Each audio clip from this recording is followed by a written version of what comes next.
Alors Laurent Passol, bonjour. Bonjour. Alors on est au lendemain du 5e plan pour sauver l'euro. On a l'impression que c'est pas terrible, mais est-ce que ça n'aurait pas été pire si on était revenu aux monnaies nationales qui est votre dada?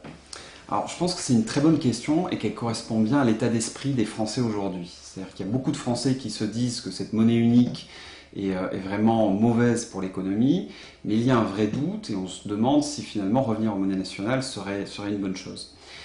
La question est très compliquée parce qu'en fait l'euro cumule plusieurs défauts. Si je voulais résumer de manière un peu simplifiée, on pourrait dire que la zone euro, c'est une maison qui est mal construite, sur des fondations pourries, en zone inondable. Je vais m'expliquer. Tout d'abord, la zone euro, c'est une maison mal construite. Mal construite parce que les politiques qui sont menées sont néfastes. Emmanuel Todd avait dit qu'avec l'euro fou, les Européens utilisent leur propre puissance pour se torturer. Et ce bon mot, en fait, synthétise bien cette idée-là. Tout d'abord, l'euro est une monnaie qui est complètement surévaluée, ce qui fait fuir nos industriels. Louis Gallois avait dit en 2008 que avec la force de l'euro, avec la cherté de l'euro, il faisait partir en fait les industriels du continent européen pour les délocaliser aux États-Unis ou en Chine. La construction automobile, en fait, en France, s'est énormément délocalisée dans des pays, notamment d'Europe de l'Est ou également en Chine. Donc, tout d'abord, l'euro cher, c'est vrai que c'est un gros problème pour nos industriels et ça fait fuir les industriels et ça augmente le déficit commercial. Deuxième point, il y a un monétarisme totalement absurde de la Banque Centrale Européenne qui a relevé les taux là au printemps 2011, comme elle l'avait fait en fait à l'été 2008, alors que toutes les autres banques centrales ont une politique monétaire beaucoup plus accommodante et qui est beaucoup plus appropriée à la situation économique actuelle. Troisième point, la Banque Centrale Européenne refuse de monétiser les dettes à cause de l'article 123 du traité de Lisbonne, l'ancien article 104 du traité de Maastricht. Donc déjà, en fait, la politique menée avec l'euro est mauvaise. C'est-à-dire qu'on pourrait déjà avoir une meilleure politique avec l'euro. Le seul problème, c'est que ça ne serait pas suffisant. Parce qu'en plus, l'Europe, la zone euro aujourd'hui, est en zone inondable. Et à savoir en fait pour la zone inondable, c'est que grosso modo nous sommes offerts à tous les mouvements, au libre-échange international, tous les produits qui viennent de Corée ou de Chine peuvent rentrer dans la zone euro, alors que les produits européens ne peuvent pas rentrer dans ces pays-là. Donc d'une certaine manière, on pourrait évidemment avoir une politique beaucoup plus protectionniste qui protégerait nos industries et qui protégerait nos emplois, mais nous ne la menons pas. Nous sommes également offerts à toutes les crises financières, puisque si nous avions un certain nombre de barrières au mouvement de capitaux, l'Europe aurait pu être protégée de la crise financière qui est venue des États-Unis, puisqu'après tout, il est totalement aberrant que l'Europe ait subi la crise financière venue des États-Unis et du marché subprime. Il n'y avait pas du tout les mêmes déséquilibres en Europe qu'aux États-Unis, et on voit qu'on a subi une crise aussi dure qu'aux États-Unis, ce qui démontre complètement l'argument que l'euro nous aurait protégés. Si l'euro nous avait protégés, en fait, le continent européen aurait subi une crise beaucoup moins forte qu'aux États-Unis, alors qu'elle a été largement aussi violente de ce côté-ci de l'Atlantique. Donc la zone euro, c'est une maison mal construite et une maison en zone inondable. Mais le point fondamental qu'il y a et qui fait que cette construction ne pourra pas tenir, c'est qu'elle a des fondations pourries. Il faut prendre un tout petit peu de recul déjà pour se poser à l'échelle de la planète et se demander si l'anomalie, en fait, c'est pas simplement le fait d'avoir une monnaie unique pour des pays différents. Si on regarde à l'échelle de l'histoire économique de la planète, en fait, jamais des pays différents n'ont partagé une même monnaie. Et ça montre déjà que l'euro est une construction qui est assez baroque. Et le problème, c'est qu'en plus d'être baroque, c'est une construction qui est fondamentalement dysfonctionnelle. La théorie économique, et notamment la théorie des zones monétaires de Robert Mundell, dit que pour partager une même monnaie, il faut avoir 3 critères fondamentaux. La mobilité des travailleurs, un budget commun et une convergence économique de l'ensemble de la zone. Et alors qu'aux États-Unis, ces 3 critères sont vérifiés, aucun n'est vérifié aux États-Unis, dans la zone euro. Lapsus révélateur, on va dire. La mobilité des travailleurs n'existe pas. Clairement, les Grecs aujourd'hui ne vont pas en Allemagne pour aller chercher de l'emploi. Alors qu'aux États-Unis, quand il y a une crise en Californie, les Californiens peuvent aller au Massachusetts ou en Floride pour aller trouver des emplois. Il n'y a pas de budget commun, et l'Allemagne ne le voudra jamais puisque ça signifierait une union de transfert qu'ils refusent absolument. Le budget commun en Europe, c'est 1% du PIB quand on est à 20% aux États-Unis. Et il n'y a pas de convergence économique. Et pire, cette convergence économique, en fait, ne pourra pas avoir lieu avec une monnaie unique. Puisqu'en fait, le fait d'avoir une seule monnaie accentue la divergence des pays au lieu de les faire converger. Et là, il y a Paul Krugman en fait, qui a fait un certain nombre d'études et qui dit que quand il y a une unification économique, on accentue les divergences de la zone et les spécialisations régionales. Et c'est ce qu'on voit depuis 10 ans qu'on a la monnaie unique. L'Allemagne notamment est en train de concentrer l'industrie et devient un peu la Chine de l'Europe, alors qu'en fait toute la périphérie est en train de s'assécher de sa matière industrielle. Donc à partir du moment où la zone euro n'est pas une zone monétaire optimale, aujourd'hui ça ne peut pas fonctionner. Et pire encore, ça crée des cercles vicieux.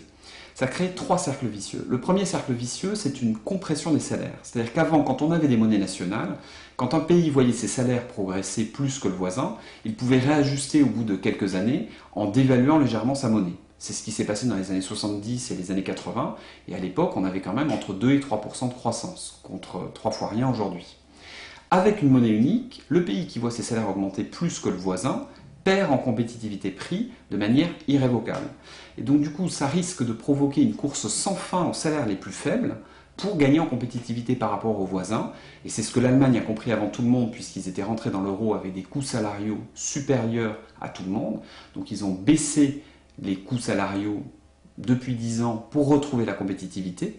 Mais si tout le monde se met à pratiquer cette même politique, in fine, on va assister à une immense régression sociale et puis surtout à une immense dépression économique, parce que si les salaires baissent, il est totalement illusoire d'espérer avoir une quelconque croissance. Deuxième cercle vicieux provoqué par l'euro, et ça c'est Jean-Jacques Crozat qui l'explique assez bien, c'est que une monnaie unique en fait a tendance à stimuler les économies en surchauffe et au contraire à freiner les économies en récession. Puisque quand on applique une même politique monétaire à des pays qui sont dans des situations différentes, au lieu en fait de les faire converger, on les fait plutôt diverger. C'est-à-dire que si on met une politique monétaire un peu neutre, comme c'était le cas par exemple dans les années 2000, on a une politique monétaire qui est trop accommodante pour un pays comme l'Espagne, qui avait une forte croissance à l'époque, et au contraire on stimule la bulle financière et la bulle immobilière en fournissant un argent qui n'est pas assez cher, alors que ce pays, s'il avait pu avoir une politique monétaire nationale, aurait pu augmenter les taux et donc éviter cette terrible bulle qui a provoqué la grave crise de l'Espagne. Troisième cercle vicieux de la zone euro, c'est au niveau commercial. Auparavant, en fait, quand chaque pays avait des monnaies différentes, un pays qui était en excédent voyait la valeur de sa monnaie augmenter, ce qui contribuait à rééquilibrer les échanges, puisque quand la valeur de la monnaie monte, in fine, le pays a tendance à davantage importer et exporte un peu moins, alors qu'un pays qui était en déficit avait tendance à voir la valeur de sa monnaie baisser, ce qui permettait par conséquent de rééquilibrer ses échanges puisqu'il exportait davantage et importait un peu moins. Donc il y avait des phénomènes autorégulateurs par les parités monétaires qui aujourd'hui n'ont pas lieu. Et ce qui se passe, c'est que du coup, paradoxalement, l'euro n'est sans doute pas assez cher pour l'Allemagne. L'Allemagne aurait besoin d'une monnaie encore plus chère pour rééquilibrer un peu ses échanges, alors que l'euro est beaucoup trop cher pour les pays, notamment du sud de l'Europe, qui restent en déficit puisqu'ils ne peuvent pas ajuster la parité de leur monnaie. Et donc, loin de résoudre les problèmes, l'euro, en fait, contribue à les accentuer et à accentuer tous les déséquilibres. Et c'est pour ça, en fait, que l'Europe n'arrive pas à sortir de la crise depuis 2008, parce que l'euro, loin de nous permettre de résoudre la crise que l'on traverse, a tendance à accentuer tous les problèmes des économies européennes. Et c'est pourquoi la seule solution, en fait, c'est un retour aux monnaies nationales. Alors bien sûr, il y a un certain nombre de personnes qui disent « Ah oui, mais si on avait des euro-obligations, si on augmentait les moyens du FESF, on pourrait continuer. » Le seul problème, c'est que, à supposer que les euro-obligations soient vendables, et aujourd'hui les Allemands la refusent, à tel point que la Cour de Karlsruhe les a même interdites, ces euro-obligations ne sont pas une solution. Parce que les euro-obligations ne traitent qu'une partie du problème. Elles ne font que traiter le problème de trésorerie et pas le problème de production. C'est-à-dire qu'aujourd'hui, la Grèce ou même les pays du Sud sont face à deux problèmes.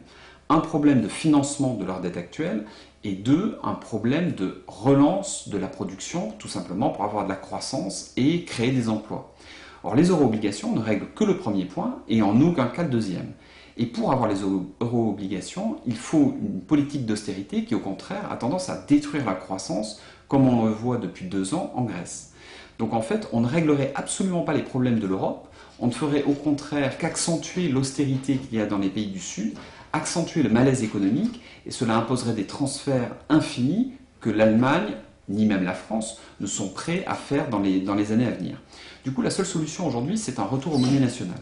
Et ça ne serait pas du tout le chaos, puisqu'après tout, c'est la situation que nous vivions il y a encore 10 ans, ou même, si on revient un tout petit peu plus en arrière, c'est la situation du serpent monétaire des années 70 ou du SME des années 80. Et évidemment, il y avait des dévaluations, des plans d'ajustement, mais ils étaient infiniment moins durs que tout ce que l'on fait aujourd'hui, et surtout, ils permettaient une croissance beaucoup plus forte. Il faut savoir que dans les années 80, la croissance de la zone qui allait devenir la zone euro était de 2,5 points par an. Donc clairement, les ajustements monétaires en fait, permettaient à chaque pays d'avoir une politique monétaire adaptée à la réalité économique du pays. Aujourd'hui, il est totalement illusoire de se dire que la Grèce et l'Allemagne peuvent partager la même monnaie. Ces économies sont beaucoup trop différentes. Même la France et l'Allemagne ne peuvent pas partager la même monnaie. Nous avons des démographies qui sont tellement différentes que les besoins de financement ne sont pas les mêmes. La population de l'Allemagne est 20% plus grande que la population de la France, mais pourtant nous faisons 20% de bébés de plus. Donc forcément, il y a des politiques d'investissement en matière de logement, en matière d'éducation, qui ne sont pas du tout les mêmes. Et donc à partir de ce moment-là, il faut revenir aux monnaies nationales pour permettre en fait à chaque pays d'avoir une politique monétaire adaptée à sa réalité nationale. Et ça n'empêche pas du tout en fait le maintien d'une monnaie commune qui pourrait s'appeler l'euro ou l'écu, à voir, et qui pourrait être soit une monnaie d'échange, soit juste une unité de réserve de compte qui permettrait de faciliter les échanges entre les différents pays. Et nous pourrions avoir une coopération globale au niveau européen, une forme de retour du système monétaire européen pour gérer à la fois la parité de nos monnaies par rapport au reste du monde et également avoir un système de change plus ou moins fixe pour faciliter aussi les transactions entre les différents pays. Donc clairement aujourd'hui, les vices de forme de l'euro sont colossaux et la solution pour sortir de la crise, c'est revenir aux monnaies nationales avec un système de coopération européen. Laurent Passol, merci.